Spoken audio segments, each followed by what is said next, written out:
In this video, we will be talking about the KLX300 dirt bike version, and not the dual sport version, exactly who this bike is suited for, who should consider it, and why I am really in love with the KLX300 dirt bike. The KLX300 is a perfect middle ground bike, suitable for advanced riders in my opinion. Before we dig in a little deeper into the quote-unquote, this bike is perfect for these kinds of riders, I am going to dig about my riding style, what I used to ride, and my current situation, and this will definitely help shed some light on folks who is trying to make a decision on, let's say, a KTM entry-level 2-stroke versus a more mild dirt bike, like a KLX300. To also help some folks make their decision, I also owned and ridden the KLX250, the KLX300, the CRF450RL, plenty of 2-strokes, and so on. And I can tell you right off the back that the KLX300 is a perfect bike for people who want to explore at a mild pace. Now, why am I bringing up the KLX300 Dual Sport? Well, there are plenty of riders who solo explore, yet have a bit more of an aggressive nature, but also do not want to spend the money on KTM bikes. Or perhaps they just do not want to deal with the maintenance of a race-ready bike. And in all honesty, let's just say this. I have a KTM 250, a 300, and also a 200. And sure, the fun factor is there, and a 4-stroke, in my opinion, cannot compete with a 2-stroke when it comes to the fun factor. But after some time, you get used to that, and you would like to start getting, let's say, a different sort of tool for the job. And I hate to say it, but anyone who solo explores will never push the limits the same as if you were riding with buddies. So who exactly is the KLX300 for? So this terrain here, the DRZ 400 or the KLX300, by far the KLX is a much better machine. It's just that modern ergonomics, you know. This trail for me, it's really easy on the 2-stroke. On the KLX, a little easier. But this, man,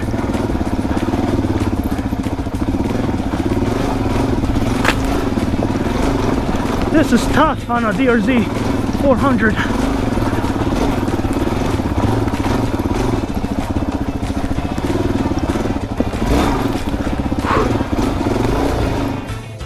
The answer is pretty broad, from beginners to someone looking for a step up of, say, an XR200 or even a step down of a powerful KTM bike.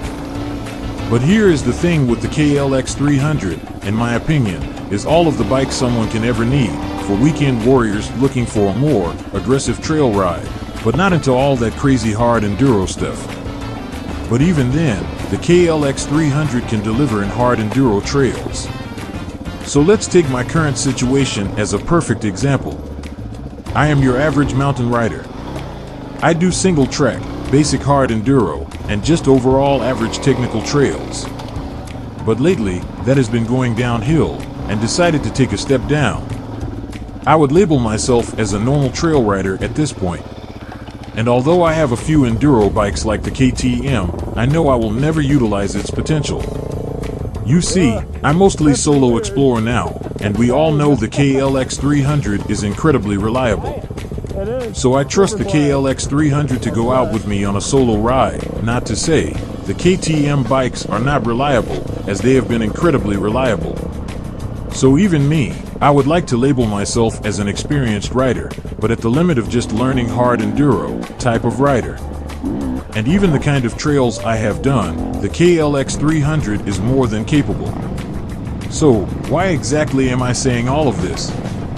Well, to relate who the KLX300 is for, even for me at this point of time, there is no point for me to have a KTM bike anymore. The KLX300 is a perfect mix of comfort, enduro, exploring, reliability, and low price tag compared to the KTM. The KLX300 is perfect for your weekend warrior whose level is entry hard enduro in the mix, with some technical basic single track. And sure, you might ride with your buddies once in a blue moon, but I have no doubt the KLX300 can do all of the trails I have done in the past. The best way I can describe it is a high-performance trail dirt bike with a crossover of race and weekend play. This is a really steep, loose hill climb, especially with the exposure on the left. Woo. And a KLX300 will definitely feel a lot better on this stuff. More controllable power, even more than the two-stroke. But the DRZ400 has, you know, has a low-end grunt, more low-end grunt. Like these rocky trails, the KLX300 will feel a lot better. But the issue with the DRZ400, I personally think it has better suspensions.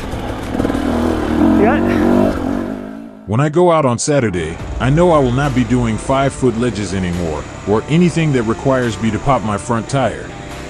It will be a relaxed, somewhat aggressive trail ride day, and that is exactly what the KLX300 is meant to do. For some comparison, the KLX300 Dual Sport is a more comfortable ride at a decent pace. But the KLX300 dirt bike fits me better as a more advanced rider, looking for a bit more of an aggressive approach, yet having a much better comfort level versus KTM bikes. I guess where I am trying to get at is the KLX300 is perfect for advanced riders who want an aggressive trail ride. Sure, you can do the same with a KTM bike, but I feel like the KLX300 is a better choice overall when it comes to maintenance-free hassle and a better tool for the job. The KLX300 comes with an adjustable 11.2 inches, along with the rear, having an 11.2 suspension travel as well. The KLX300 also comes equipped with an aggressive 270mm pedal disc with a dual piston caliper, and the rear equipped with a 240mm disc brake. Now the only deciding factor between the KTM and a KLX300 is the weight of the bike, and a low seat height of 35.4 inches. The weight of the KLX300 is 282 pounds, while average KTMs come in at 230 pounds. But to be honest, on wider trails, I did not really notice the difference. And sure, the KTM can handle tighter single track a lot better due to weight. The flowy single tracks are no problem for the KLX300. A lot of people also show some concern when it comes to weight of a trail bike, but in my opinion, extra weight is a good thing for stability and speed. I would prefer the KLX300 on open trails versus a KTM two-stroke. I would say the KLX300 is a perfect all-between aggressive type of riding bike. And this bike is meant for everyone, from advanced riders to riders just leaving the beginning stages looking to have a forever bike.